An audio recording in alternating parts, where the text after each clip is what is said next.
If not, I get my hotspot. Yeah, I was gonna say, I have mine too.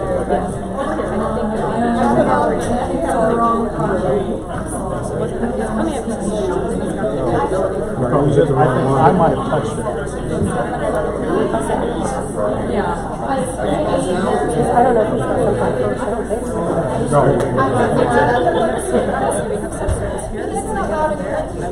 Me too. And so if they do it, it needs to be printed.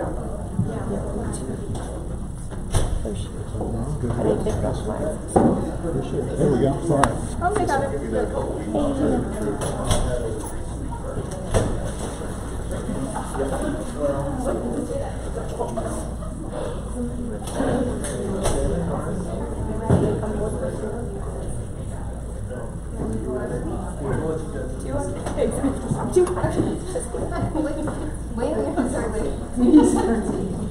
Okay, good evening. I will call our Board of Education meeting to order. First up, we have the Pledge of Allegiance. I pledge allegiance to the flag of the United States of America and to the republic for which it stands, one nation, under God, indivisible, with liberty and justice for all. Okay, our next item is to adopt the agenda. I'll entertain a motion. I move to adopt the agenda as presented. Second. Okay, it's been moved and seconded. All those in favor? 7-0. Our next item is consent agenda. I will entertain a motion for that as well. I move to approve consent agenda items A through E. Second. Okay, moved and seconded. All those in favor? 7-0. You have building and department reports to look through. So now we can move on to our work session with the city. We go pretty quick. We'll all call our portion of the meeting to order. So, And if I may, please excuse my voice, you guys. Just a couple of housekeeping items. We do have dinner for you this evening. They will be bringing it out and serving it. We just wanted to get that out. Please feel free to eat while we're going along. Rebecca and Zach and some of my other esteemed staff are going to tag my sample voice out here and talk most of it. But please feel free to ask questions as we go along. Again, if you need restrooms, of course, you guys probably been here before, you know where they're at.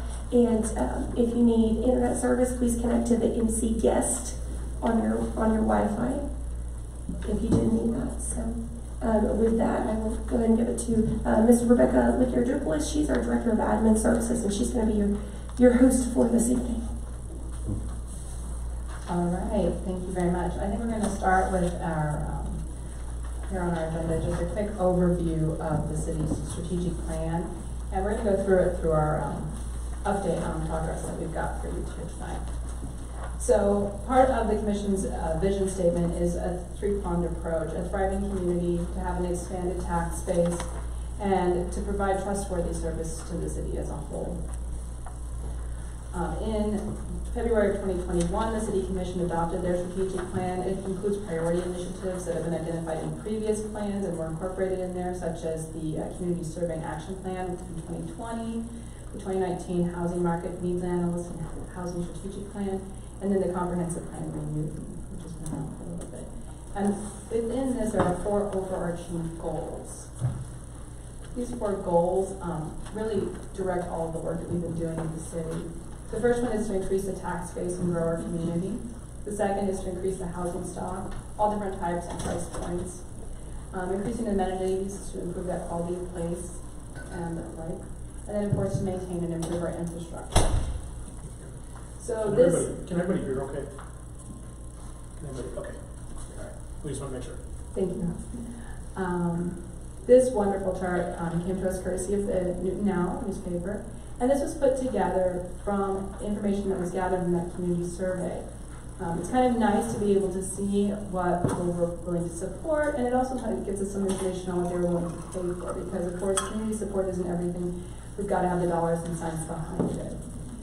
You'll notice that some of the things that scored higher on there were to attract more small businesses, adding that dining and shopping, that kind of quality of life, to work on those infrastructure improvements kind of early on, along with our rehabilitation of existing items. To develop downtown still scored it highly as well. but also as we get to the lower part of the screen there to pay off our debt. And all these things you'll notice have been worked on extensively.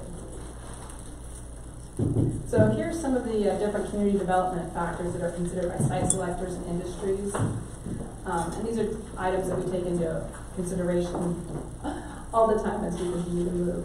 This is labor availability, what do we have in skills and cost of training, and what it takes to bring good labor to our market.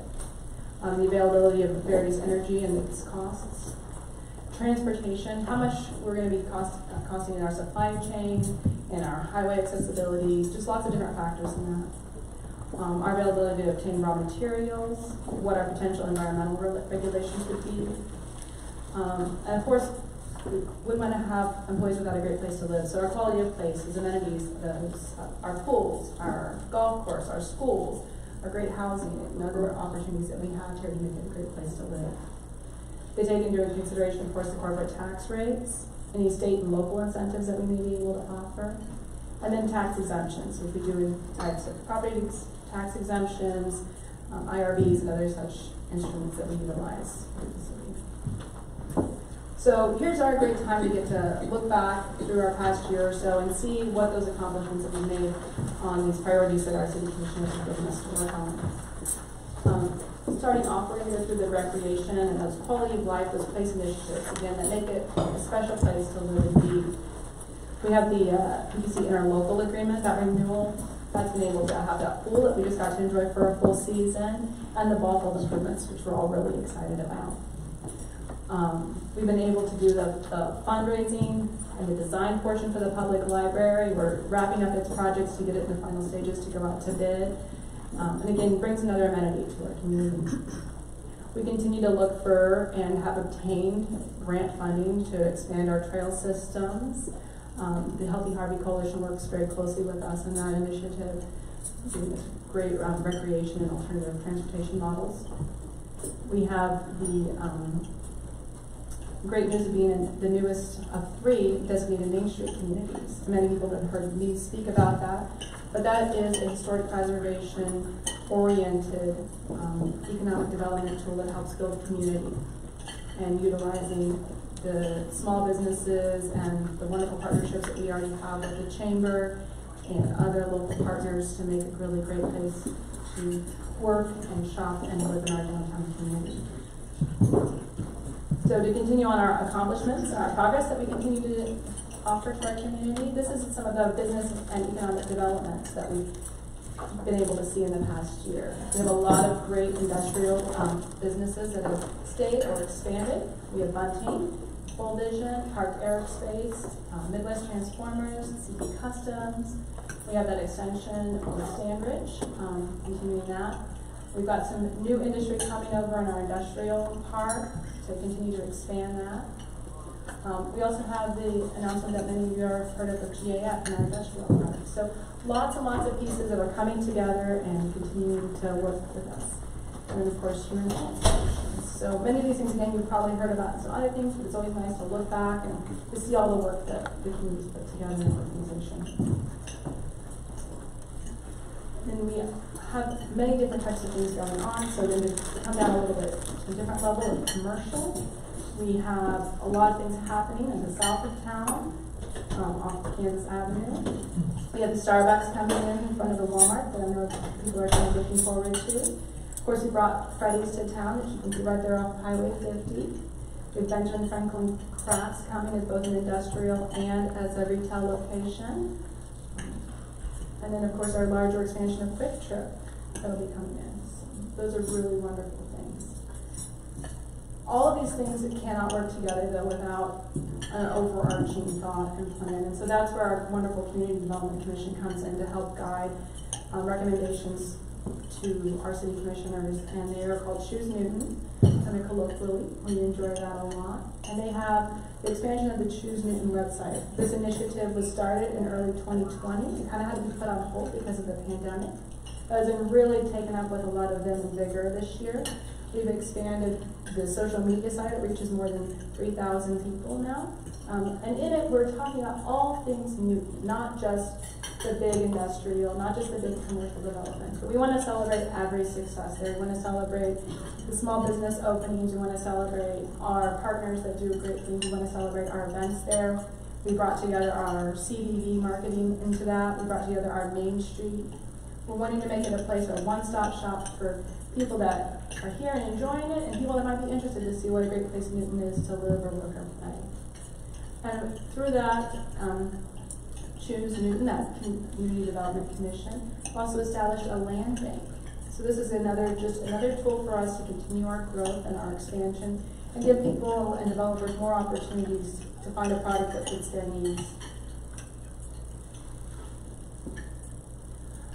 So when we talk about some of those 4 points that the City Commission has given us to work on, one of those is, of course, bringing new housing. We knew for our 2019 housing study that there was a lot of need for housing in the area, whether it was multifamily or single family or very different price points. We knew that that was certainly a need. So this shows you a little bit from 2017 to today what we're doing to increase our housing. In 2017, we did have the multifamily Cottonwood Crossing and Prairie Fire, so those are a little higher than what we've seen. But you'll notice that already here today we're at 36 new housing units over last year's 13. So we're definitely seeing a lot of growth in our housing, and we're looking to see a lot more, including our senior family, which is at Harvest Point. That'll be a really wonderful senior housing addition started. So again, a couple more things. Many of these you're probably already familiar with, but places we continue to grow and where you're seeing those permits come to life. The new single-family housing that we have is there at Summer Crossing, Sand Creek Station in the 4th edition, Bottom Glen, and Fox Ridge. And all of these things are going to, again, offer more of that housing needs that our community so desperately needs to help with all those wonderful jobs coming in through the industrial side. We have to have a place for these people to find a new to make home. Now again, we needed different types of products. So in the multifamily housing, then we have the Harvest Point, which is more senior specific. It's more targeted to our low and moderate income. We use a couple of grants to help fund that. We have the Enclave at 14th, which is kind of across from the Freddy's. It's going to be a set of duplexes. And then we were working on phase 2 of Cottonwood Crossing. That's currently a little bit on pause, but we're still certainly looking at different products and opportunities to fit that need. If you remember from that earlier chart, one of the things that the community asked was for us to do some rehabilitation of some of the older homes. So by building all this is really great and new and shiny, we didn't want to neglect any part of our community. So the commission has authorized these following programs to help with some of those revitalization efforts. One is a sidewalk repair program. This gives us the ability to help our citizens in making safe transportation ways in front of their homes and businesses with helping alleviate some of the costs. We are rebating $3.50 per square foot for anything that's out of current violation, and that's been very successful. We also rolled out a weatherization program, which is rebating the cost of materials for paint, for guttering, up to 50% of the cost of materials, up to $1,000. And this is targeted in those neighborhoods in most need, more established neighborhoods. We're doing the right-of-way tree trimming program, and we're going to making sure those trees are trimmed and out of the way and giving us a good roadway experience. And also the bulky item stickering and pickup program, where those pieces can be set to the side. If they're stickered and they should be picked up, they did get picked up, and if we don't care, we pick them up and make sure that we keep our sidewalks and roadways clear and nice and tidy. And then again, the creation of our land bank. That's going to be a tool where we're able to pick up those more vacant, dilapidated, those types of properties that maybe they couldn't be used very easily because of back taxes or because they've got some other issue with their property. This gives them a way to get kind of cleaned up and put back on the tax roll and redeveloped in a way that potentially couldn't happen without the assistance of the city and its land bank. So just more ways that we're able to reinvest in the core part of the community. We have many infrastructure improvements as well, because as you might remember on our initial slide there with our different graphs, that was a priority of the community. So things that we've been working on is at the airport, we got the taxiway reconstruction, runway, the lighting improvements, and builds. We're working on the groundwater tanks on West 1st Street and the water tower rehabilitation, and we're also getting those repainted. So those will be rebranded with some of our new flag design as well to help incorporate that city pride. You'll notice at the roundabout at Broadway how that's all been cleaned up and taken care of with some new landscaping that's more resistant to drought and weather, and also easier for our staff to maintain. There was the law enforcement center remodel in 2001, so we have a nice place for our law enforcement officers to work and utilize. The wetlands expansion program for the bird watching is another place where we were able to leverage grant funding to create trails and work with our partner organizations such as CAUSE to keep that wetland area for the public-private partnership. And another amenity that we can add in since we've got such a great wildlife that naturally congregate there. Again, a lot of other stuff that maybe seems not very interesting, but we love it in everyday life when it works. We've got a lot of water and sewer lines and street builds, resurfacing and such, and these are those things that are so important to our day-to-day lives when they work well, we don't even notice they exist. And then we also were awarded a $3.2 million economic development grant to extend the rail to the Kansas Logistic Parks, which will help make it as an UNSF certified site. So, all very exciting things coming out of our infrastructure. And then maybe last but not least, we've been really excited to celebrate our birthday this year. As you all noticed, you have some birthday present bags in front of you. If you haven't already gotten some swag, we wanted to make sure you took some home tonight. We were very excited to celebrate the sesquicentennial. And the mayor gave us authority to party all year, so we're going to take every moment for that. We kicked off the beginning of the celebration on our birthday, February 2nd. 2/22/22. It was a fun day. We were able, despite the cold, to have a wonderful celebration.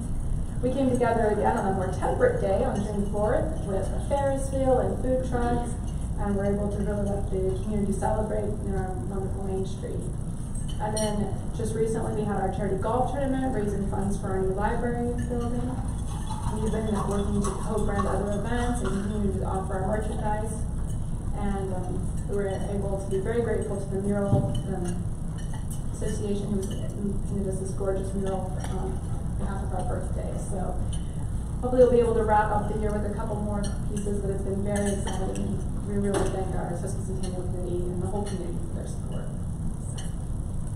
That was a really quick, but if you have any more questions, we've got our contact information on all of your agendas in here, so I'm more than happy to answer any other questions.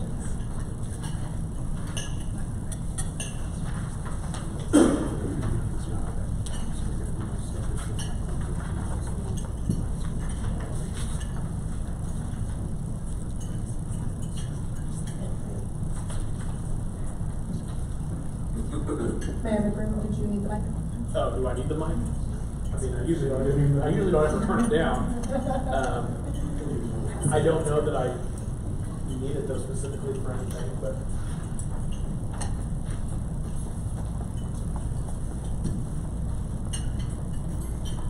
I don't know that I really have anything I need to add to that. You guys did a great job covering it.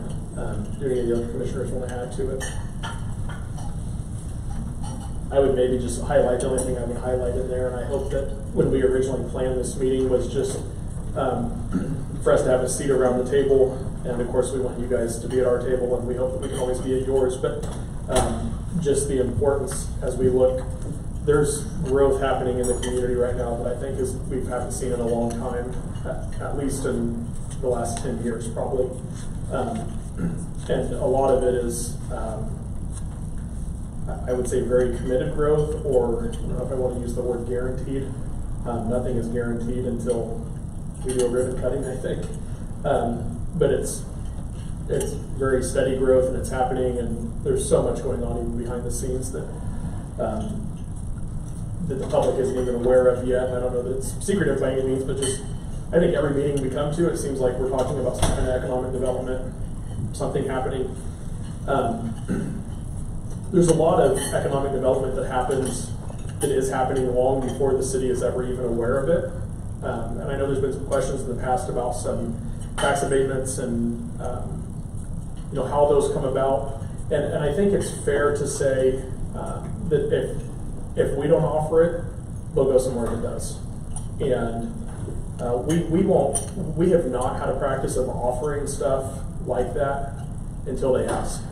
And I think Rich so politely puts it often that you don't know unless, or what is it? You don't know unless you ask, or something like that. You don't So- get what you don't Yeah, ask for. you don't get what you don't ask for. And so they ask, and by the time they're asking us, they've already asked other communities as well.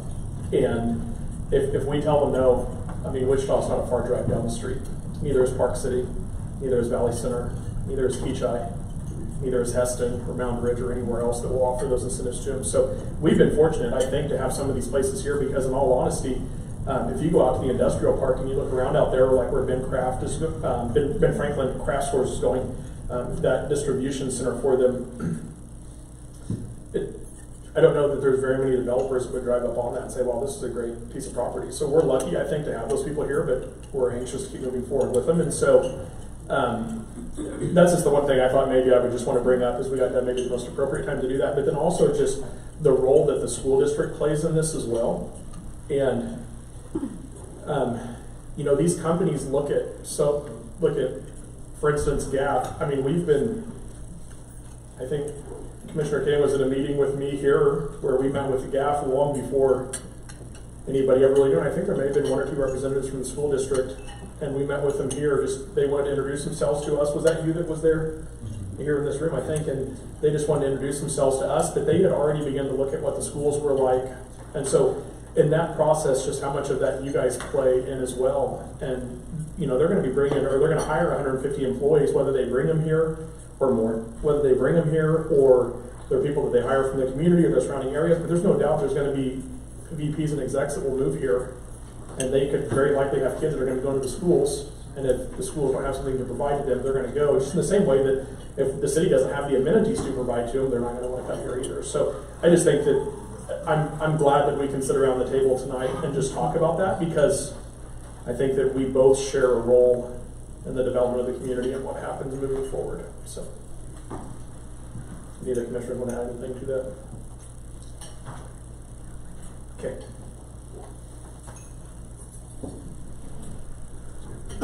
Thanks for the great meal. Thanks for inviting us here this evening. This is exciting. I appreciate the opportunity to go through some of the goal areas and some of the bond-specific information that is important for the city to hear about. Hopefully, this clicker will work. It's one of those things, technology is great. I went to grab my clicker from my bag, and the clicker's there, but the battery isn't, nor is the little USB thing. So thank you for letting me borrow your clicker, too. So, just to give you a little bit of an idea of where we are from a school improvement perspective, we finished our accreditation cycle this past year, so we're starting a new accreditation cycle, and through some work with community groups and staff and students over the course of the last year and a half, we've come up with 3 different goal areas. And any board member that wants to add anything while I'm going through, just say, hey, wait a minute, we want to talk. No problem, we'll let you jump right in. The 3 goal areas are dealing with core instruction, culture, and then partnerships and connections. We tried to make that very, very clear to our staff. This isn't something coming from above. This is something that our people said that they wanted, based upon the different community groups that we got together over the course of the last year and a half. With respect to core instruction, the 2 areas there are dealing with hard and soft skills.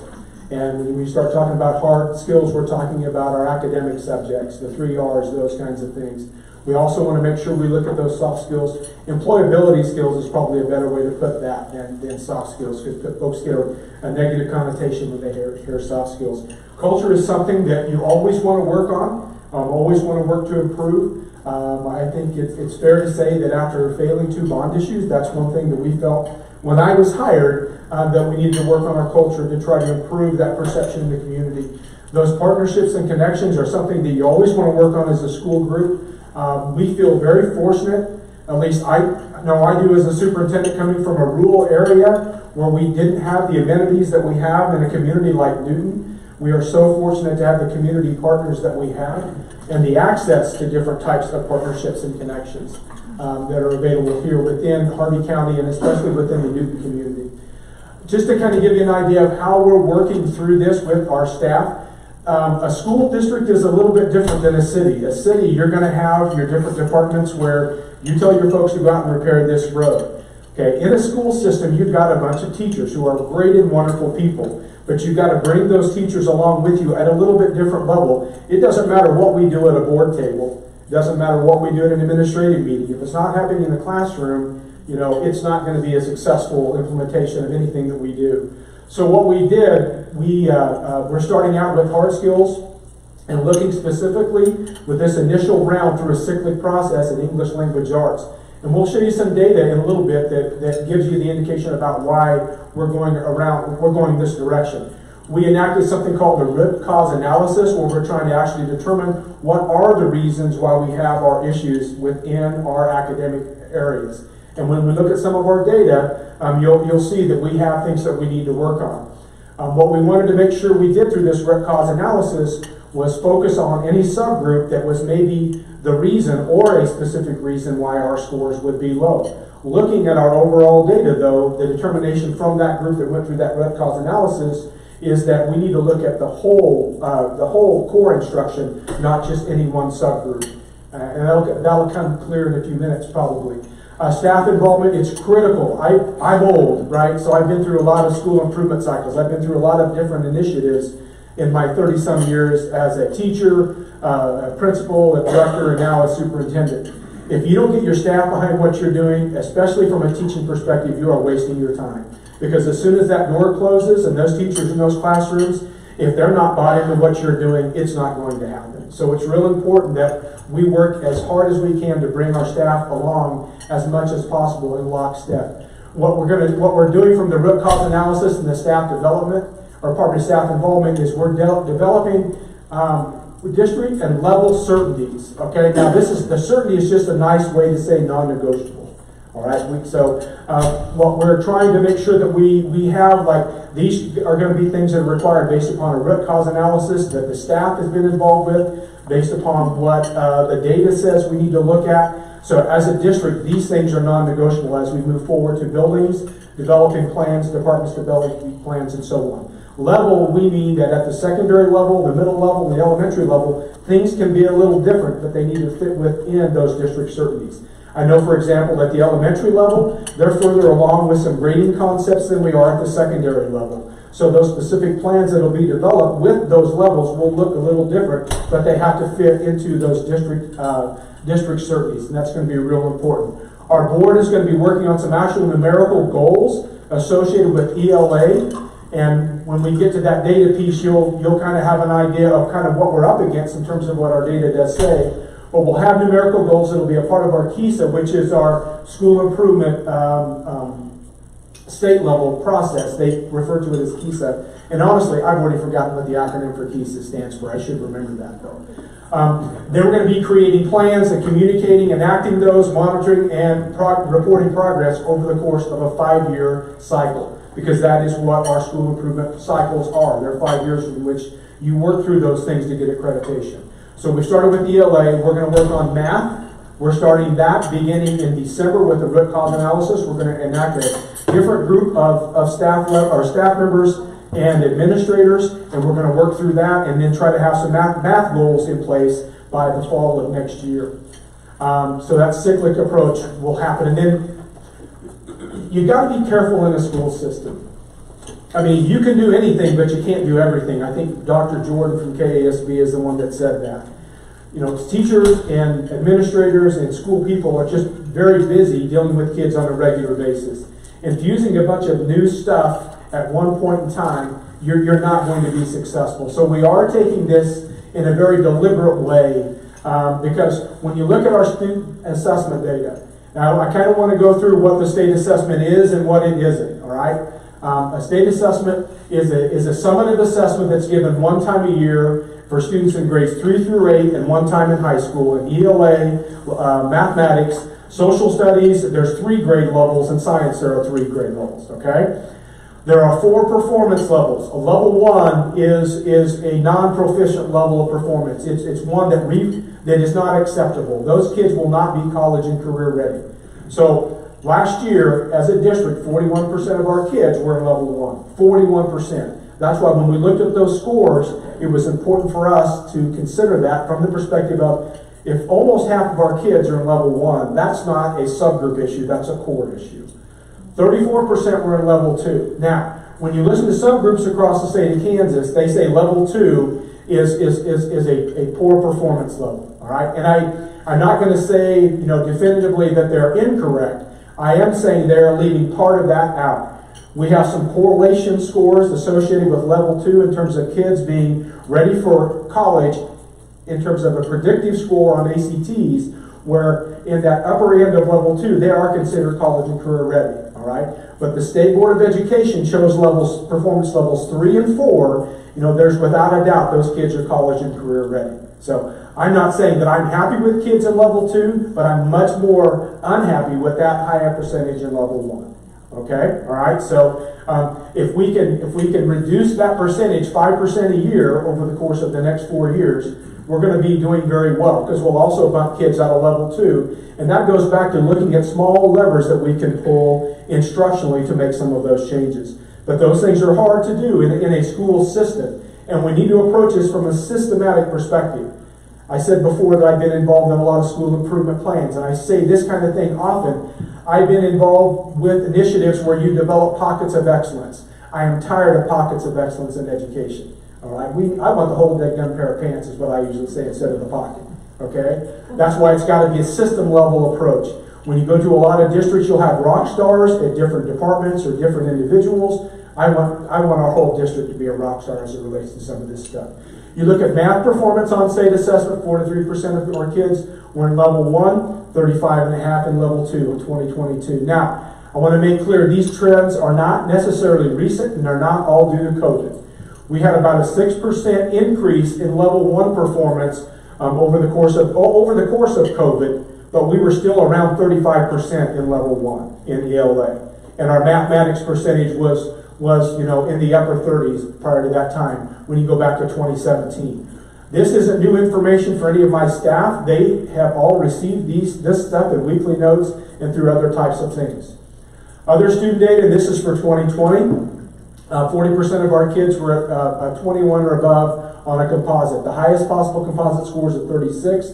Back in the old days, when they had what they call qualified admissions, and it was a little bit different setup than it was now, in order to be considered for a Regents University admission, you had to have a 21 on your ACT, be in the top third of your class, or have a 2.0 on qualified admissions curriculum. And there were some other factors that were there. So I just went to that 21 because that's a common metric that folks generally understand. So that meant 40%. So that means 60% of our kids weren't there. Okay, now there were some sub areas that were better, okay, than this. But once again, I don't want just a few of our kids excelling. I would want to have more of our kids at that 21 or above. And we need to drill down a little bit more and start looking at that. How many of our kids are below a 21 or in that range that are taking honors courses and so on and so forth? And we want to say things like, oh, it's test anxiety. Well, not all of it's test anxiety types of stuff. And understand this too. I'm showing you two different points of performance. These are two summative test scores. Okay? No kid or no school should ever be defined by a summative score. Okay, but that's what some of I'm not going to say, the different governing bodies want to say that, this school is ranked at this level because of this score. Okay, we always want to get better. A thing to think about though, our composite is actually 0.4 higher than it was last year. So last year our composite on this ACT was a 19.1. Now, we've had actually though a few less students take that ACT, which this is a little surprising to me. Because about 3 or 4 years ago, they being the state, paid the tab for a kid to take an ACT one time in school and also an ACT WorkKeys if they wanted, which ACT WorkKeys to me is a great assessment. So why is this stuff important? It's important because we're facing declining enrollment. You talked about growth, all right? We've lost over 300 kids in the last 3 years. I can tell you, growth isn't occurring from a population perspective in Harvey County. And I think we all know that the census, if I remember correctly, said from 2010 to 2020, Harvey County lost around 600 residents. When you pull down the information from KDHE and you look at the trend from ages 0 to 4, from 2015 up through 2020, every one of those years was a negative number, okay? 2015, there was 40 less kids in the 0 to 4 age group. 2016, 63 less kids in Harvey County. 2017, 106. 2018, 170 less kids. And 2019 is 63 less, and 2020 is 52 less. Our declining enrollment is in our lower grades.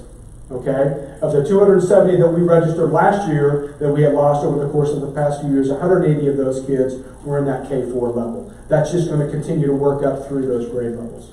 So if we're seeing the growth, okay, we're not seeing it in those age groups, so we're going to get those kids in school. With that declining enrollment, one other thing to keep in mind as we start talking about what type of economic growth needs to be spurred within our communities, open enrollment is going to happen in the fall of 2024, okay? 2023, 2024, our board needs to set some parameters for which we will accept students. Any students from across the state can then attend our district, okay? But every other school in the state of Kansas is going to be required to do that as well, all right? I heard when I got here that one of the things that was a detractor for the schools was the Zillow rating. And some of that was based upon assessment scores, right? Where do you think they're getting those assessment scores? The same place that you guys looked at this up here. It's not just that, there are also perception data that leads to some of that. We have an amazing CTE program, okay? And all of you know that we've got this great CTE program. So when you start thinking about where is growth going to occur in Harvey County, I heard something up in Heston, and one of the corporations are going to add like 900 jobs, okay? And I want us to think about this as we start talking about where should the school put their efforts in terms of growing. It should, from my perspective, it should be making the system stronger first, before we worry about building facilities for kids that we don't even know that are going to be here. And the data that we have right now shows that they're not here. You know, so we really want to work on that academic side. That was one of the reasons when I was hired, and this is very terrible to say, one of the reasons when I was hired, I knew you had failed 2 bond issues, and they said they weren't going to be looking until our current bonded indebtedness was going to be paid off. I thought, great, I've got several years before I have to worry about that, okay? I could be retired by then, right? Somebody else, the new superintendent, is going to have to deal with that. So as we think about why all this stuff is important and why we're putting our efforts into trying to grow from an academic perspective, all right, these are some of the reasons right here. They really, really are, okay? So, board members, do you have anything on that you want to comment on? I would love to give the mic. Yeah. Put it on my own. Well, I'll just say, I think it's important, like you said, for those age groups from 2015, those kids, that decline is going to affect them now. So I think that's really important when we're talking about declining in enrollment, is because we don't have kids. And that's not just Harvey County, that's Kansas. Yeah. I think that's demographic and across the country that people are having less kids than they used to. That's part of it. And I don't know, I mean, our funding is tied to that enrollment. I mean, that's one piece that we didn't really, I mean, how much of that 300 loss in kids ended up being dollars? I mean, hundreds of thousands. Oh, yeah. Well, last year it was $550,000 hole, right? And so, you know, we made some cuts around close to $900,000 of adjustments, okay? And that was to be able to give raises. We're going to have to look at something similar again because we've lost at least 38 to 52 kids. Now, when I say head count is different than FTE, you've got to worry about FTE. So I'm not going to throw a number out there, so don't remember any of these numbers except for the ones that I read to you in terms of the population from the data. But we've lost kids. We're going to be over 300 kids we've lost over the last 3 years. You know, so when you look at the weighting associated with that, with the $8,000 or $9,000, with all of the weighting we get, that's important, okay? And I want you to think, okay, so I'm an old kid from Barber County, Kansas. Newton is a metropolitan community to me, right? I mean, I was in Bennington for 4 years. Prior to that, in Lindsborg. 3,500 people was the largest community that I've lived in, honestly, since I left Salina 20-some years ago, right? Okay? If you're going to be drawing people to these communities, all right, for employment in Harvey County, and you think about, number one, I'm scared of big bad Newton, okay? I'm not sure academically, looking at those test scores, I want my kids to go there, but I want them to be able to take advantage of that CTE program. I can live in Heston or Halstead or some of those others and not have to worry about that stuff because I know I can send my kids down here. So I want us to really be kind of pondering that too as we think about growth and where it's going to occur and how we have to work together to support each other for sure. This is the bond issue stuff, and this is real important for everyone to kind of understand. We've had several different sessions with different civic groups. I know Mallory and Melissa and a few others have been out talking to civic groups. Carly, and this is the same show that you would have received at any one of those things. So to go through what the bond issue is about, This is an acute issue that took place based upon the result of a storm, June 25th, 2021, the same one that hit our service center as well, okay? So when you look at just some of the points to be concerned with or to know about, is that there's going to be no change to the mill levy, okay? No change to the mill levy that we currently have. It's about 11.83 or 11.84. Sorry? Oh, really? I need to be louder? Oh, wow, I can be louder. No mill levy. Oh, okay. So, no increase in mill levy. Now, our current bonded indebtedness is going to be paid off in 2026, right? So it's around 11.83. Now, sometimes that fluctuates up and down a little bit depending upon how much cash reserves we need to have in that bonded indebtedness fund, okay? But in 2026, that's going to be, would go down to zero without any continued enhancement, all right? The financing, this wraparound financing that we'll talk about, that will go down to, instead of zero, it'll go down to under 3, which that will be extended up to 2037, okay? And I'll talk a little bit about why that's important. Well, I'll just talk now about why that's important. One of the things, and I know, it was funny, I talked to a couple city commissioners here recently, and I made this statement to them, we're all busy in our lives. This isn't a new issue. My board has been talking about this since June, actually since July of 2021. But they've been very deliberate at looking at different options about how we were going to go about solving this problem.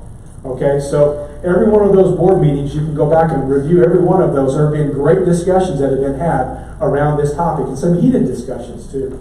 Okay, so some folks say, "Hey, I didn't know anything about this." Well, you attend our meetings. I guess we need to attend yours, because I didn't know anything about half the stuff that you're doing in the city either, because we're all so busy within the lives that we're in.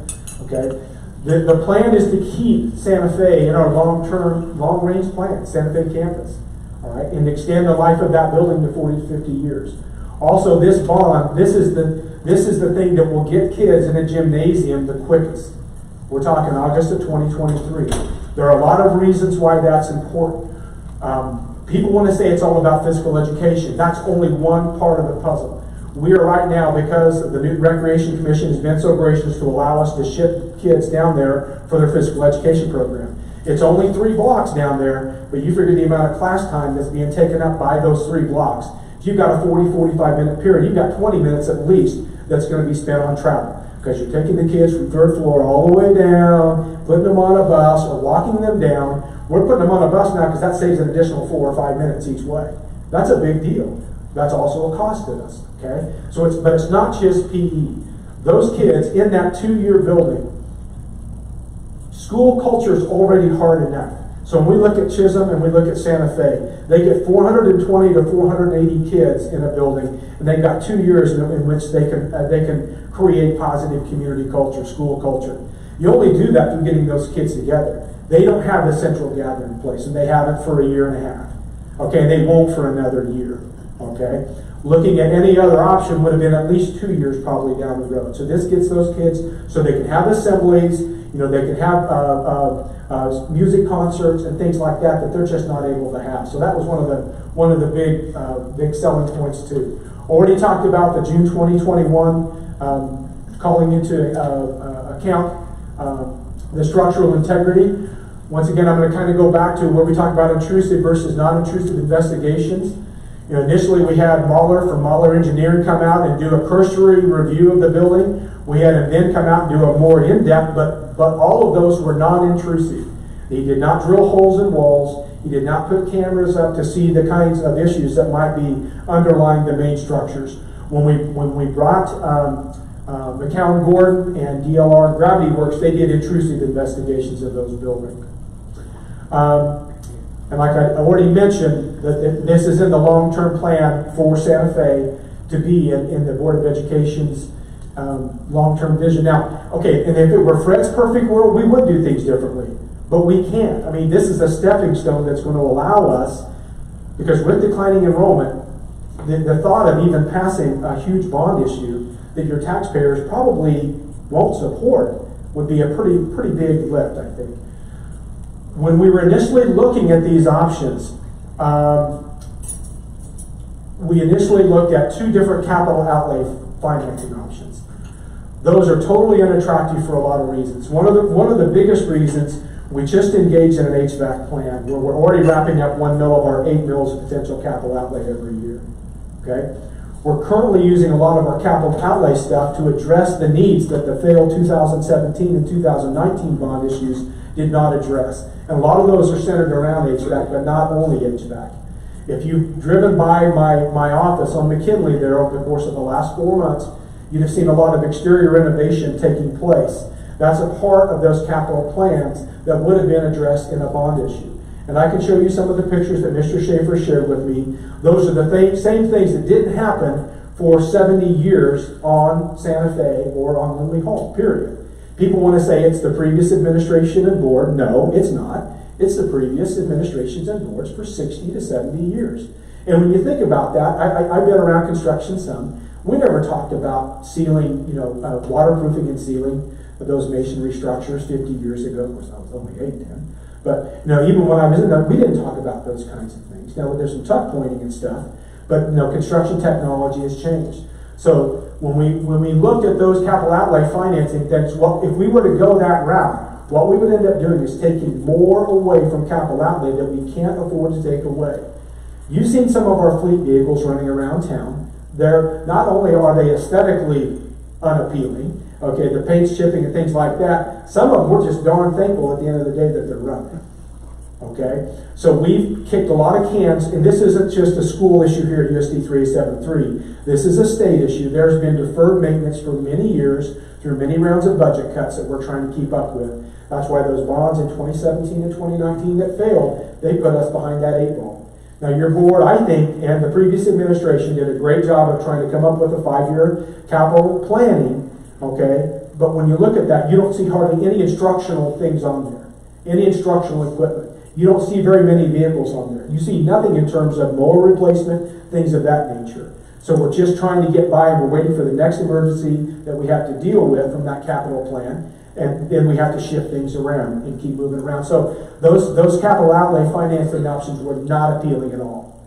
So Stiefel approached us with the ability to engage in this wraparound financing where we're going to pay the principal and interest on the current bonded indebtedness and then interest on the new bonded indebtedness, and then without a mill levy increase, okay, up through 2037, we could keep enough cap in there that if the board chooses, that board, which probably won't be all these people that you see here, may not be the superintendent, okay? They'll be engaging in what is the best thing for this community. So they're trying to look ahead. People have said we don't have a plan. You're right. We don't have on this day we're doing this. But they have done a great job of trying to be forward-thinking and strategic about when this bonded indebtedness does go down, we need to be ready. We need to be pulling that trigger if we're going to approach the community with that. Also to keep in mind too, the ballot, it's a yes/no vote on November the 8th, to renovate and upgrade Lindley Hall. Okay, and this is just for fun, kind of. The ballot language is here.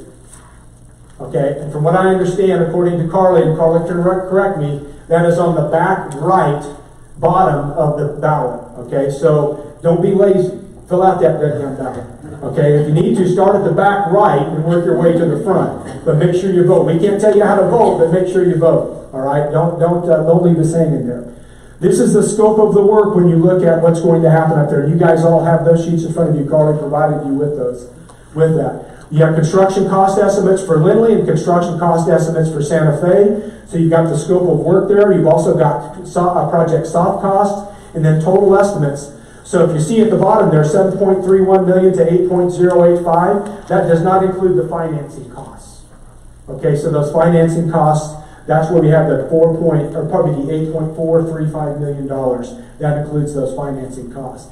If you also look in there, you'll see in that column where it says accept or not, that green column, where it says gym floor replacement. What our board wanted to do, they wanted to look at all the different options that were available through the investigation that was done by DLR Gravity Works and McCown Gordon. So they looked at different options for different types of upgrades. The thing that we're not going to do is replace that gym floor because we think we can refinish that floor. And remember, that's no longer a competition gym except for some flow over MAYB. So that's mainly a gymnasium used for school purposes and not for athletic competitions. Excuse me. So that's one thing that we are going to do. That we unclick, so we won't do. So as you go down there too, there's another a mechanical, or not mechanical, but renovate a flex education space where the old stage is up there. One thing about Santa Fe campus is there aren't a lot of great collaborative learning spaces available except in the library. If you've been in that building, it's pretty chopped up. So what we're doing on that stage area is we would renovate that for a flexible education that's technology rich, where we can have several classes go out and do collaborative projects, maybe have some maker space types of things and things of that nature. That's going to be one of the biggest educational upgrades that'll take place there. But you look at the other things, the paving on the north and east I will highlight, for example. Currently, we have no off-street parking whatsoever around that campus, and if you ever drop kids off or picked them up, or if you've ever driven by there about 7:45 to 8:05, it's a nightmare. Okay, so we're going to have, on the east side of Lindley Hall, there's going to be a drive that comes down. There'll be some off-street parking there. All right, that'll connect to the alley that runs through there. Then on the north side, there's going to be some off-street parking as well there, which we're going to have some handicap accessible parking within that as well. Then we have our ADA and code upgrade for compliance down at the bottom there when you look at Lindley. The Santa Fe campus itself, once again, okay, not trying to get brownie points for my board, but I think that they asked good questions. They wanted to make sure if we're going to put money in renovating Lindley Hall, what is the structural stability of the campus itself? So we had Mahler Engineering come back out and do a study of that. They found the same types of things. You know, we have issues associated, especially with parapet walls, that are beginning to separate because of moisture intrusion. So a lot of that goes back to tuck point and stabilizing and sealing that whole envelope. And then the skylight window and roof infill, that's in that art room area. The skylights are awesome except for they leak. And so they've had a lot of leakage over the years, so that whole place is going to have to be renovated a little bit.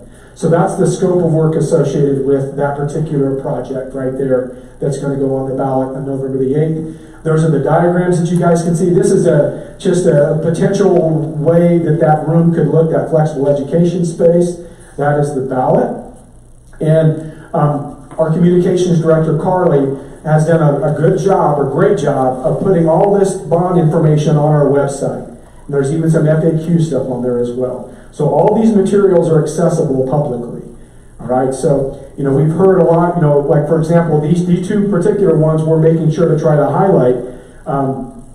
As, you know, we keep hearing, well, how come the one consultant said it was going to be $2 million, and all of a sudden now it's $6 million? Well, they didn't take into account project soft costs. They didn't take into account upgrading the roof, replacing the roof, the drive, the grade work, all of those other things. That was just to repair the exterior structure, period, okay?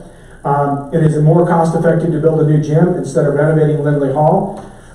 You know, they took, Lindley Hall 17,000 square feet. They took a 14,000 square feet and then multiplied that by the cost per square foot of comparative buildings. And it was actually more than the overall cost of this project to build a new structure of comparable nature. Now, you could have built a smaller gym, you could have built a less usable gym, but I don't know. If this is going to be in our long-range plans, I struggle with building something that's maybe a temporary facility, or maybe a tremendously limited use facility. If we can get use out of this from an educational perspective, and we get those kids in there quicker, that's what we wanted to do. So that's the decision the board made, and I'm with them. I think it's the best decision. When you talk to our construction managers, you know, they're hired to make sure that we get the bang for our buck as well. So, board members, you got anything else you want to add? Valerie, there you go. You know the luck. So I would just say, when we looked through this information and when he went through the first part of the presentation and we looked at our state assessment scores and ACT scores, those are not numbers that we like seeing. So unfortunately, we don't have phenomenal performance numbers to share with you tonight, but I think our board works very, very hard to be transparent. We want to be very open about where we're at so that we can acknowledge that and look at what are some areas that we need to work on to take those steps to help our students perform better and make those individual improvements So while these are not ideal, I do feel that we are making great strides in improving those, and I think it's going to be something to look back on of here's where we were and here's where we will be going in the future. So while it's not what we would love to see, we're excited to take those steps forward, but I do think it's clear to tie the two things together that we talked about tonight with our student performance and then what we've been doing with the bond lately. We have spent so much time focusing on facilities. As Mr. Van Rankin mentioned, we talked about this for over a year in board meetings. We're over 30 times it's been written about in the newspapers. So thankfully the past couple of months we've had a little break at our board table. We would love to spend more of our time focusing on how to help students and how to help our teachers help students. Our facilities needs are a large portion of our job. There's no denying that. But kids are our job. So in an ideal world, we would not have to spend as much time looking at bond issues and facilities, and we could really focus on student improvement and growth and all of those pieces. So unfortunately, there's only 24 hours in a day, and some people burn the midnight oil every day. We're doing the best we can, but we are really looking forward to shifting our focus and being able to commit more of that time towards student performance and helping our kids grow. We know it takes a long time to do that, so we're taking baby steps. But I do want to just mention, even though our numbers are not great, I'm grateful that we're putting them out there. We're not trying to hide anything. We're acknowledging these are areas that we can improve on, and here's the steps that we're going to take to do that. One more thing as it relates to that, an assessment score is just a number. Data is just that until you tie meaning to that. We have some excellent teachers in this district and they are working their tails off. So when people hear this stuff at home, they want to maybe take and internalize that and criticize our teachers and our administrators. That is just a totally terrible way to look at that. If it's a system issue, it's not their fault, it's our fault as a system. And we have to work at that from a system perspective, okay? Our teachers are working their tails off. They're quality teachers. They give everything they have to their kids. I can show you data pieces and give you anecdotal stories about how teachers are working very, very hard to help kids. So I want to make sure that message gets across. It's not that we've got to get rid of our people. We just need to do things a little bit differently from a system perspective because our folks are giving us everything that they have.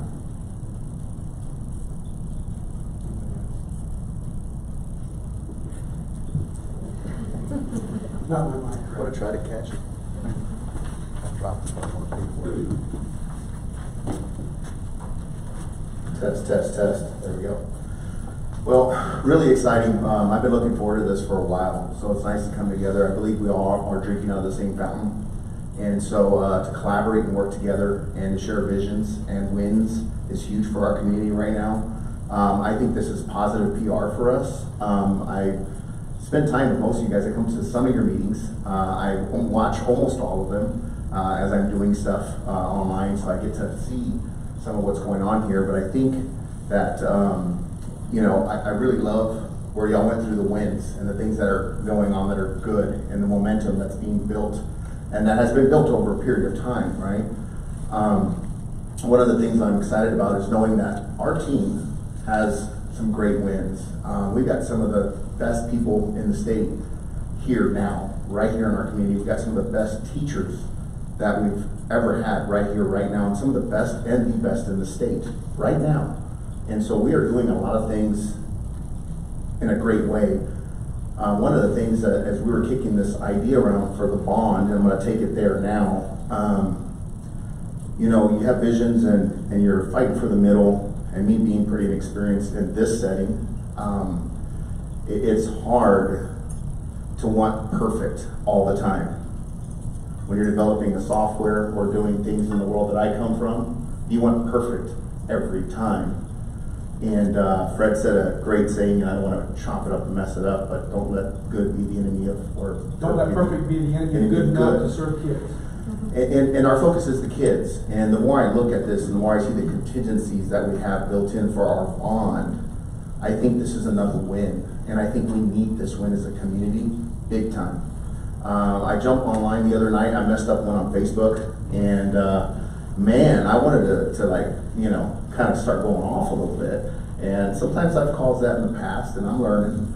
But, you know, it's unbelievable when you can share real information with people and they still choose not to see it. It dawned on me that that's just what's going to happen. And when you're in a leadership role, sometimes things are hard. But I think this team has done a great job trying to find the best solution to move forward. And I would love for us to support that and start talking about what's further down the road and start vision casting towards the high school, towards what we're going to need to do that, towards the capital outlay stuff and the cars and the other things that we are skipping over that we're going to need. And, you know, I'd love to talk about some of the crazy visions I've shared with some of you guys about, you know, having a middle school by the high school and the effectiveness and all the articles that I've read about that. Is it feasible financially?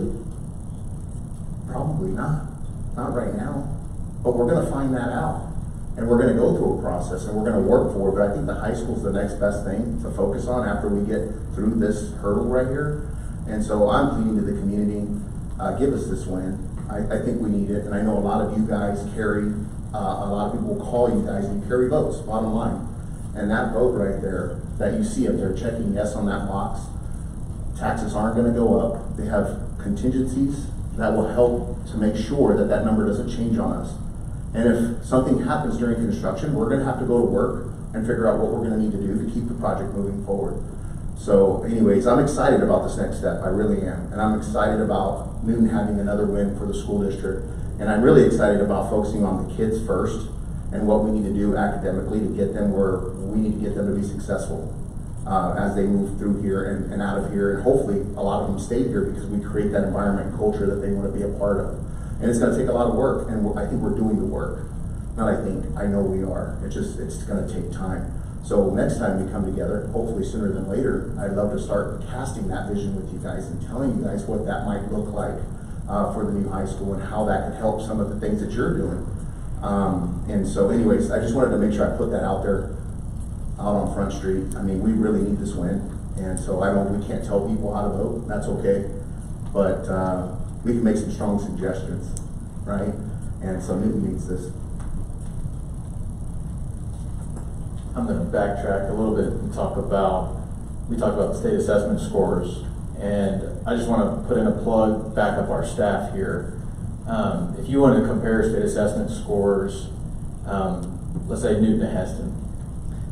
Heston's not serving the same population of students, okay? So when we look at household incomes, we have a much higher poverty rate, I would say, for the students that we serve. And that's not to make excuses, but we know, I mean, nationally, the numbers are out there. Lower income households, those students are going to have lower test scores, generally speaking. Our teachers, our staff are doing phenomenal work. And I agree with what Amy said, some of the best in the state. And you look at some of the things we provide, we mentioned CTE. There's over 80 kids that came to our school from outside of Newton School District to participate in CTE. I think it was 10 other school districts were sending students to us because of what we provide in our school system. We offer every single location-sponsored activity. So whatever activity your child is interested in within a public school system, we've got that available. We've got tons of AP and honors courses available. We have an Ag Academy, a Health Sciences Academy. There's so many opportunities to excel within Newton schools. There's so many things that we can sell as our product to provide quality education for students or families that are interested in sending their child to school here. I think, again, just backing up our staff, they're doing phenomenal work, okay? It is an uphill battle at times. And those numbers, to me, you gotta read into it a little bit, okay? So I'm one of those Newton educated kids, and I feel like, man, we had amazing teachers the entire time that I was going through schools here. And so I just putting that out there. I believe in our staff 100%. And just looking at an average state assessment score, that, I mean, like I said, just consider all the facts before you put too much weight into that. So.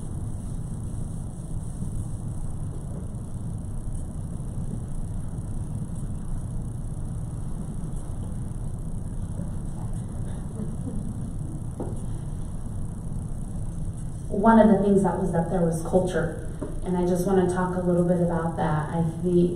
I have seen a difference in the culture at the high school alone. It's bright, it's positive, the kids are engaged.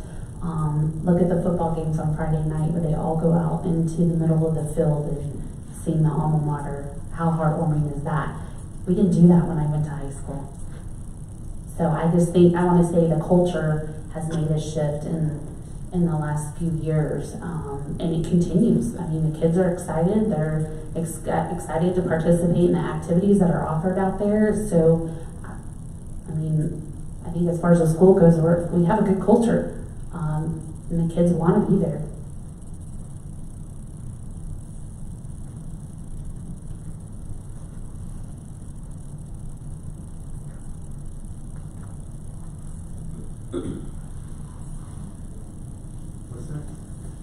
Mr. Mayor, I think it's back to you, sir. Okay, well, I think what's next on the agenda, we appreciate all that information on the bond. Any of the commissioners want to ask questions or say anything about that? I just want to ask, at the risk of sounding critical, that's not my desire. Okay. I hear a lot about what you believe that the staff, you're 100% behind your staff. So where do you really believe the issue is? And maybe I've missed something. Is it the curriculum itself? What exactly? And I asked that question without saying too much. I had my grandson in my home this last year, senior, and I listened too much that he shared about school and school days. So I'm just going to leave it at that. But I'm asking, so how do you evaluate? What do you evaluate your teachers on? How do you evaluate your teachers? So that you can come away and say, 100%, we're behind them all 100%, they're great, they're fantastic.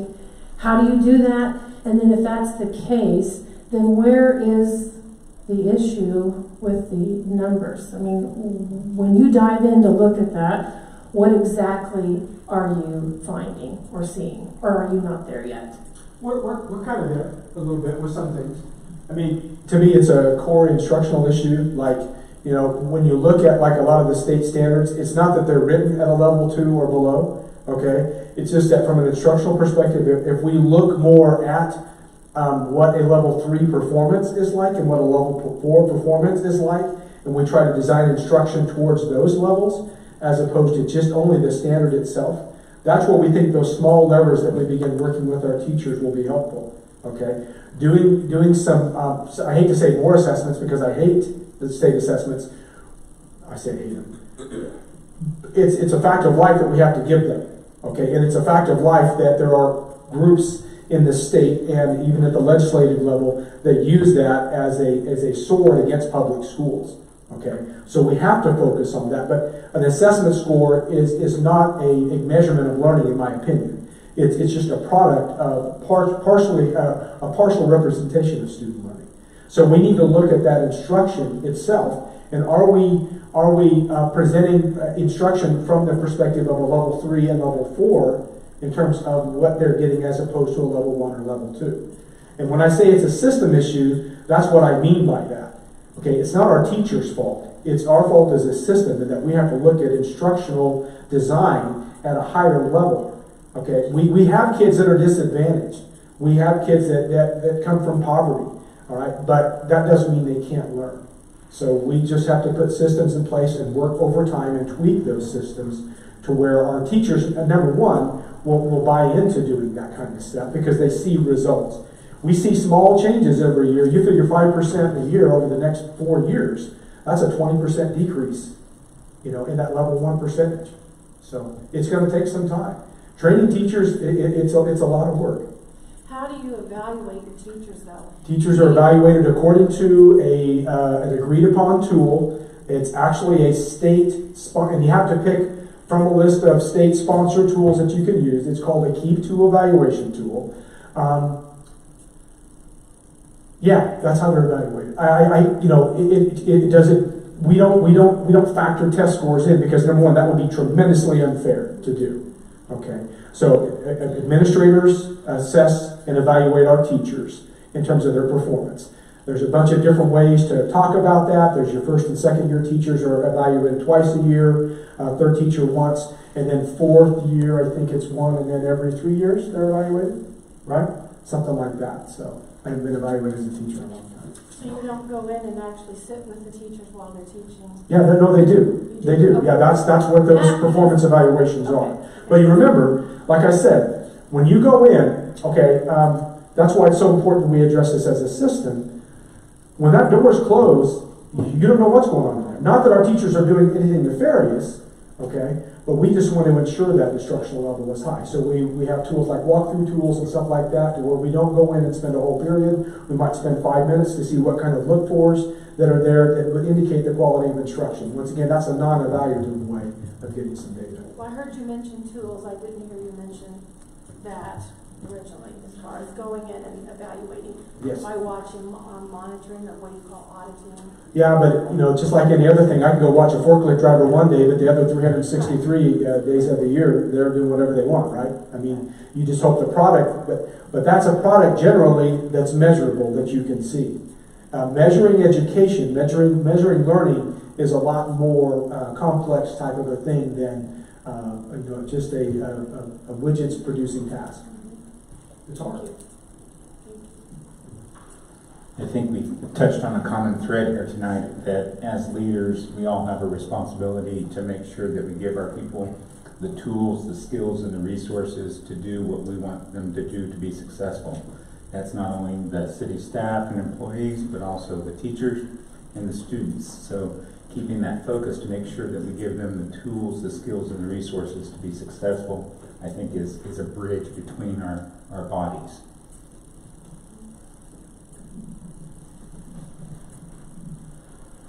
Well, a couple things. So, tell me about the CTE program out there. Is there capacity, and like what percent capacity would there be that you can add students to those programs? Well, I'm not sure about the actual CT in and of itself, but I can tell you we have around 950 kids currently at the high school, something like that.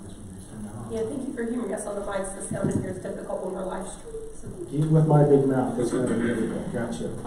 Our capacity at the high school at 85% occupancy is 1176. Right now we have 955. So we've got room. We've got room. So, I guess, I live in the construction world, and we are desperately short on workers. And I would challenge all of us to do everything we can, and not the behest of shorting those students who want to go on and achieve at a higher level, because they need to do that.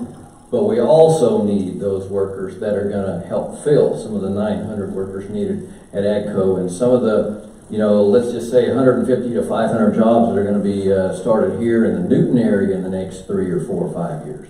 Now, you say achieve at a higher level. I'm going to argue with you on that. Achieving that vocation is not a lower level.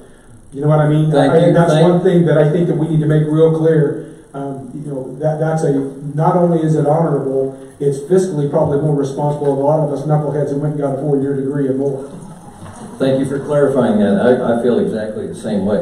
And another thing too, we do have pathways that are full that we could use, actually more space and more teachers. Our ag pathways are pretty tapped out. I know we had a construction guy up there, or a woods guy, that quit on us earlier in the year. We really got that enrollment going. I can't remember who that rascal was, but we were going to fire him anyway.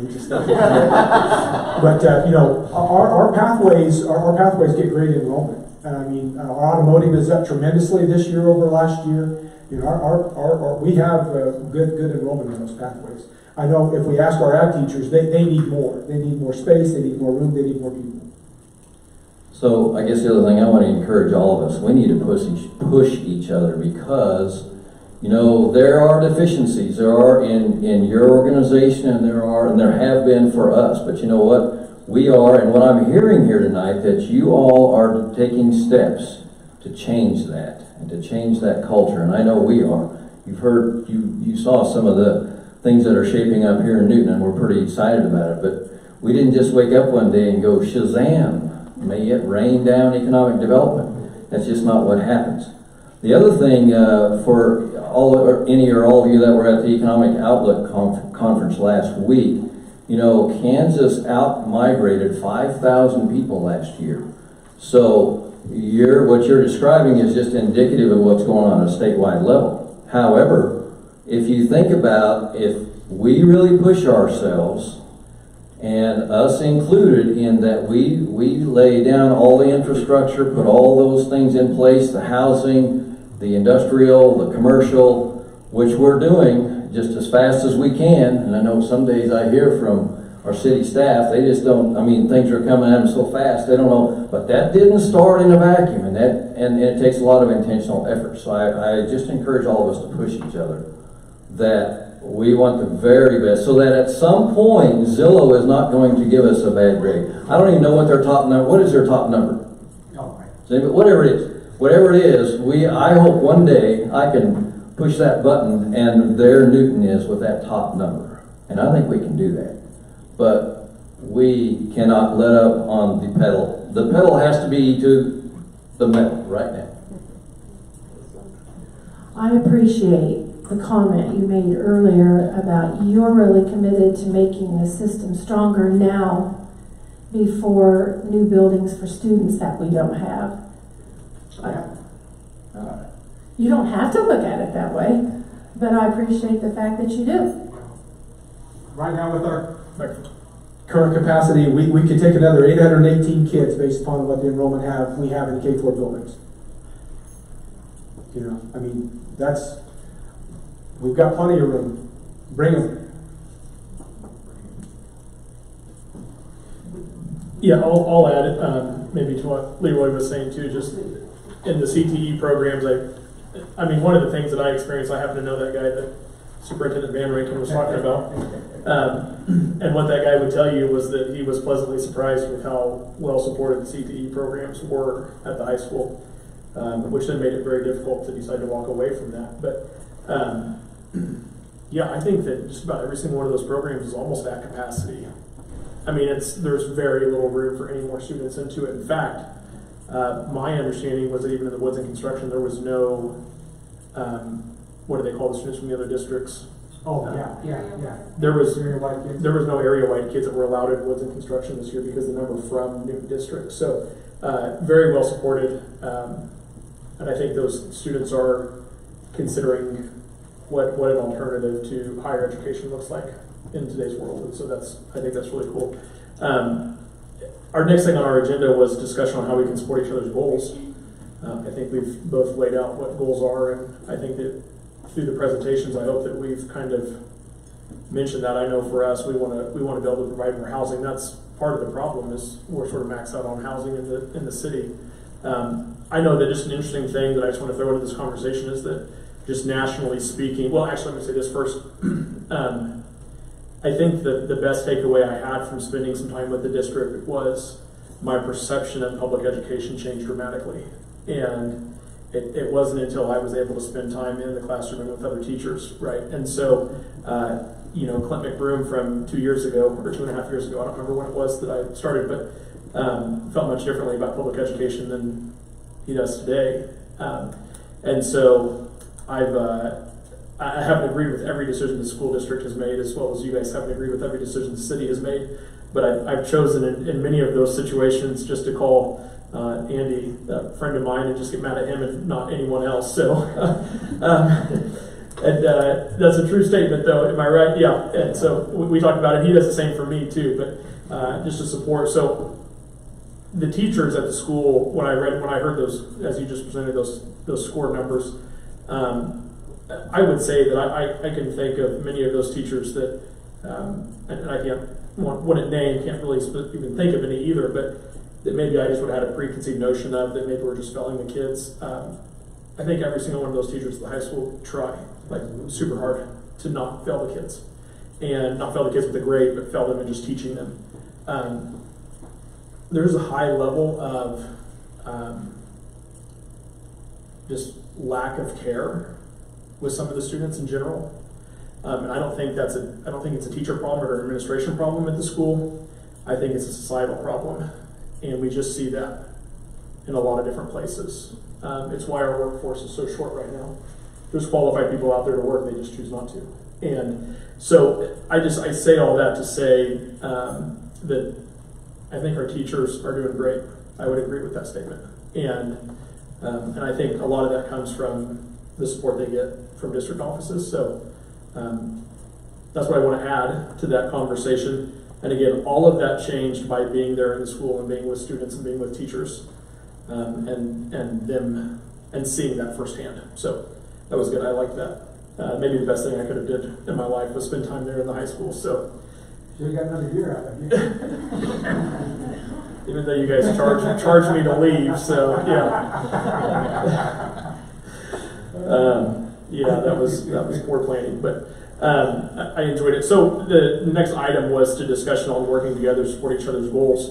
One thing that I've been surprised about, and maybe it's taken some time to fully wrap my mind around, is just how intertwined our two organizations are with each other. Yet, at least in 2.5 years, this is the first time we've sat down together to talk and discuss, and part of that was COVID related, right? None of us were meeting in person for a while, but I don't want this to be the last. I know we have the PBC board and that group that kind of represents. We have people on it. You guys have people on it, but I think it's important still for us, roughly, 15 of us around this table tonight, minus Commissioner Cry, who's on a pre-planned family vacation. So we miss him tonight, but he's watching online. He actually texted me just a little bit ago, so and said make sure everybody uses the microphone so that he can hear. So. He's watching, but just like how our organizations are so intertwined with each other, just to see how we can better work together and support. And I hope that you guys don't feel like the city's opposed to the direction that you guys move as a whole organization, where each individual's and each one of us makes people feel differently about that. I can guarantee that out of the 4 of us, you would get 4 different ideas on which way to move. In the same sense, too, that from 7 of you, we would get the same on how the city moves forward. And so we won't do that. Or, I won't do that. I can't speak for all of us. If somebody decides they want to go one or the other, they can. But I don't know, what are your guys' thoughts? How can we help you guys? What's anything that we can do for you? And we'll pass the mic around if we need it.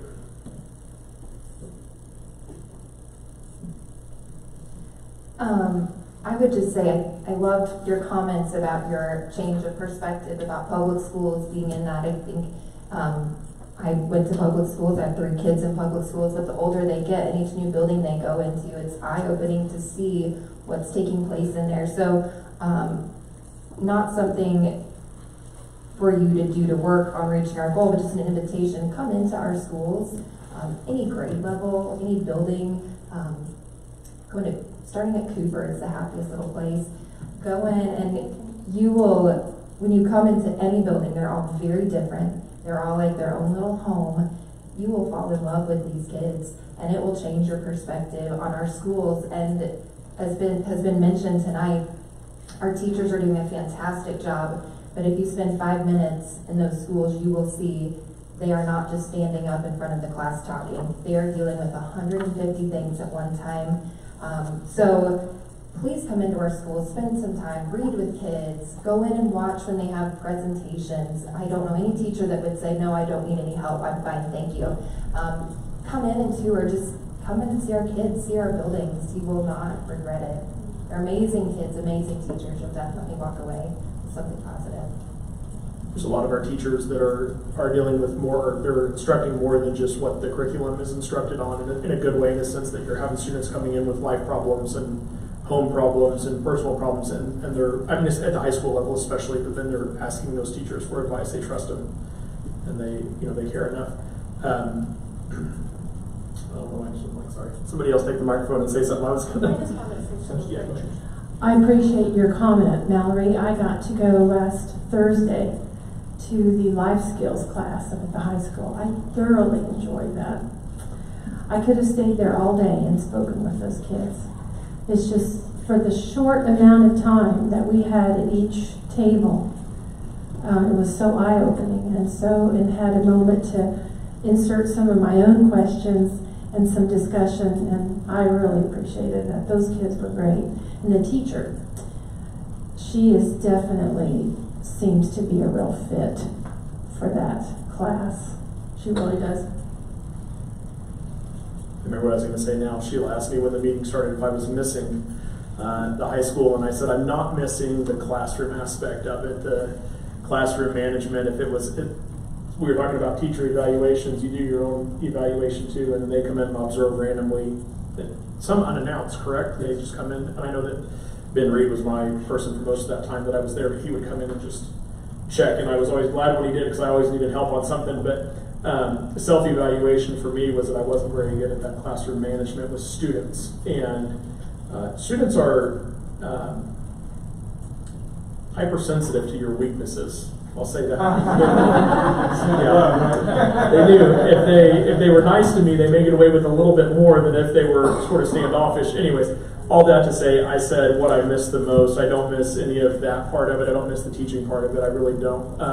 What I really miss the most is the relationship with the students, and it was special. And I see those kids out in public now, and it always makes me feel good. And I had a very short amount of time. I can't imagine a career with students, but a whole lifetime spent. But I see them out in public, and they still want to come and talk to me. So affectionately called Mr. Mayor, and I asked him what happens when I'm not the mayor anymore, and they said you will always be the mayor. So so yeah. All right, so what can we do? And any of our commissioners, I don't know that we have a lot of how you guys can support us, but we want to support you all if we can. It's a great question. Thank you for asking. And I want to ask the same thing, but one of the things I would say is, as many people as we touch in here, just make sure people, no matter how you feel about our push towards going for this bond, make sure people get the facts.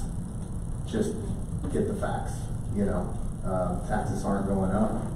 We have everything online. Carly's done a fantastic job about getting everything online. Just get people the facts. If you see them saying stuff or these hidden agendas or whatever, that's not the case. Everything's out there, and we just want to move forward and get this win so we can get on to the next vision planning and focus on that high school that needs to be done. And as we go through that, continue to build bridges with us. I love this. I know we're short on time, we're all real busy, but I think continuing this bridge building between one another, we can figure out how we can support you guys as well. But right now, in short term, we need to get that bond, the facts in front of people so we can get that bond done and we can get started on that so we can move forward. Because there's a lot ahead of us, and I don't want to keep looking backwards. I know that you guys may not want to share this publicly, just part of your plan, and that's fine if you don't want to. I respect that. But one of the things I was going to ask is what are the plans for the high school? There's obviously some serious need in the building, especially the older part of the building. Will that be something you guys hope when the current bonds fall off that you guys can do some work there, or is there a plan for that, or what? I won't speak for everyone. Okay. I'll just speak for myself. And I feel like we're in campaign mode again because we answered this 112 times. After the most recent. Well, it's going to be 113 tonight. So 113 for Mr. Mayor. And when the kids said you will always be Mr. Mayor, were you still giving them grades at that time? Because that may have played a part in it. Well, I'm going to speak to a group of high school students tomorrow on leadership, so we'll see. And I'm going to bear gifts. So yeah. So kind of what, at least from my perspective, the plan with that is that we did not anticipate doing any bond between now and the time of current payoff. Unfortunately, we were not given that luxury. From my perspective, yes, we do still have extensive needs at the high school. Some of those we've been able to deal with through capital outlay, reallocating some funds there. As Mr. Van Rankin mentioned, HVAC, we're dealing with that district-wide, which was a huge chunk through both the 17 and 19 bonds. But since those did not pass, we've had to find alternate ways to deal with that. So committing $1 million of our capital outlay funds to that and moving forward with, what's the name of that company? ESP, thank you. We have remodeled the auditorium, which is another thing that we can take off of our want need list from years before. We've replaced bleachers and Ravenscroft. So a number of those items we've been able to work through capital outlay. And so in a perfect world, we don't know what the economy is going to be like, unfortunately. That would lower the amount.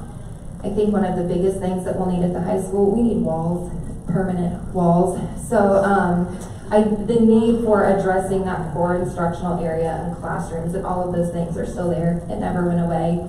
So we will be going back to the drawing board before long. Those exact details may change and shift a little bit, but overall, it will likely be pretty similar because we did needs assessments and looked at those things, and they've not gone away. They've either remained or gotten worse. But overall, I would say one thing we could all agree on is that out of all the facilities in our district, our high school is the one that needs the most help, and that would be our focus for the next bond. Thanks. So, as you all hammered through this bond issue, I'm guessing you all didn't walk in lockstep and agree with each other, right? Would the 7 of you say, though, that overall, after throwing it all on the table and having all your discussions, are you fairly united on how you feel about this bond? You don't have to say yes or no. I mean, you don't have to say you all are 100% in favor of it. I just want to know if you kind of are working together as a team, rowing in the same direction, and you feel pretty good about that. I guess we could pass around if anybody wants to talk. Yep, 7 people, 7 different ideas, probably on most things that we discuss. I would not choose anybody else to be on this team now. I really like that when we do make comments and all of those things, everybody brings up different things, and I think, oh my gosh, I didn't think about that. That's a great point. Well, we might not always be in 100% agreement. We do have the same end goals, and that's supporting our students and our schools. And yes, I do feel that we're all going in the same direction. Even if that doesn't look the exact same, I think we're a great team, and I wouldn't choose anybody else to be on here. So in addition to that, I'm guessing that all 7 of you would say that front and center, the best way that us 5 could represent working together with you is to go out and promote saying yes on this bond, right? Did you say that? I would say for the majority of our team, if not all of it, I mean, we voted and we're moving and we need to get this done. I mean, Fred, we're supporting, he had a call to action and we need help to get there. And I think moving forward from that point is going to be a great day. So then I would encourage all of us for us to support you, for you also to support the decisions we're making, even though some of them aren't very favorable sometimes. You know, the decision we made just recently that wasn't so kindly accepted, if you will. But it was a tough decision, and we mulled it over every which way, and we came to that conclusion. But I would say that if we support each other in our decisions and not, you know, do this behind the scenes or on Facebook or whatever other vehicle we choose to use, you know, don't go after each other. And because we all are, I think, wanting the same end result, and we all want to run the same direction. You know, it's for the kids and it's for our community. And then real quick, here's an example of how passionate I feel about the CTE program and how we need to promote and expand that. So on Friday, I hired 3 employees. They came as a team to our company, and we gave them pretty much everything they asked for, right? Over the weekend, they texted my project manager and says, we got a better offer and we're going to work somewhere else.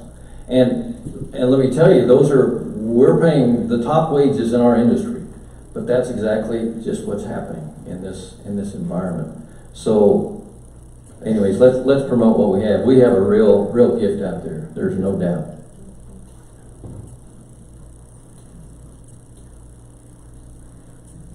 Any other comments from anyone?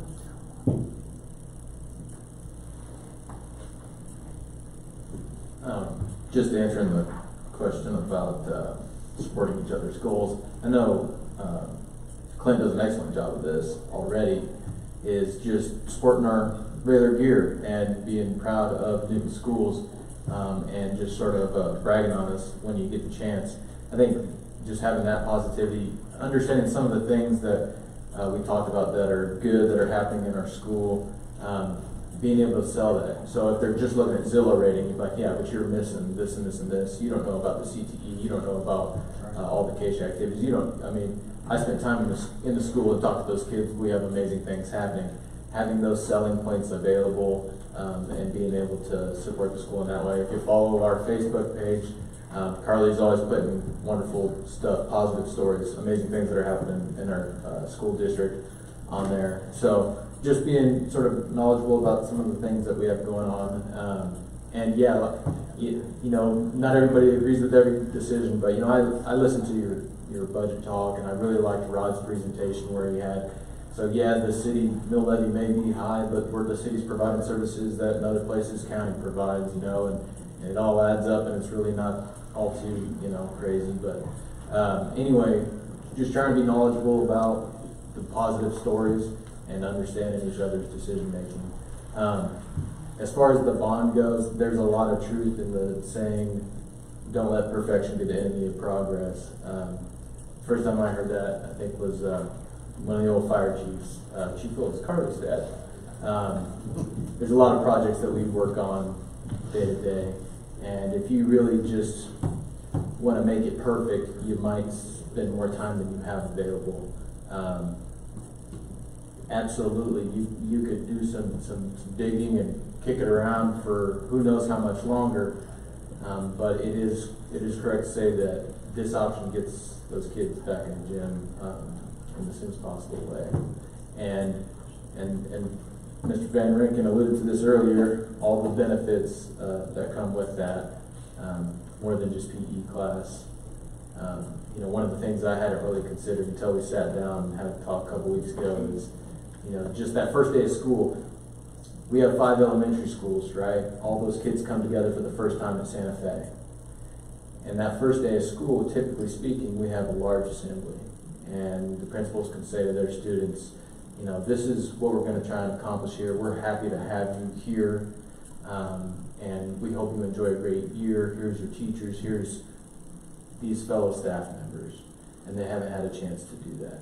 So just right off the bat, they're just not getting sort of that, even just that welcoming note. You know, you're in a building now with, instead of just, you know, a fifth of the people here, maybe there's 50 kids in your grade, what school you came from. Well, now there's 240. So it's a totally different environment, and there's a lot of positives that come with just giving those kids a gymnasium and getting it done as soon as possible. Luke, I was going to wear a Newton Railers t-shirt tonight, but after our last commission meeting, I said I will never show up again in casual clothing to a meeting. I did it, and then the news showed up, and they were going to put my picture on the news that night. And I was like, you have to do it from the waist up, because I was wearing shorts. So, Mr. Ray? Yeah. We had promised everybody we'd try to get out here by 7 to 7:15. Oh, I thought it was 7:30. I was going to talk for another 20 minutes. No, okay. So I can. Anything else? Yeah. I know this should be an ongoing conversations, and this won't be the last time. I think this was great. I know that all of you are, I see you outside of all these meetings and your friends, and I appreciate what everybody does in the community and love it all. So I know that all commit to giving up 2 hours every 6 months or so if it brings us back to the table together to talk. So I hope that everyone else will do the same. So, okay, meeting adjourned for the city. Okay, I will entertain a motion for adjournment. Second. All those in favor?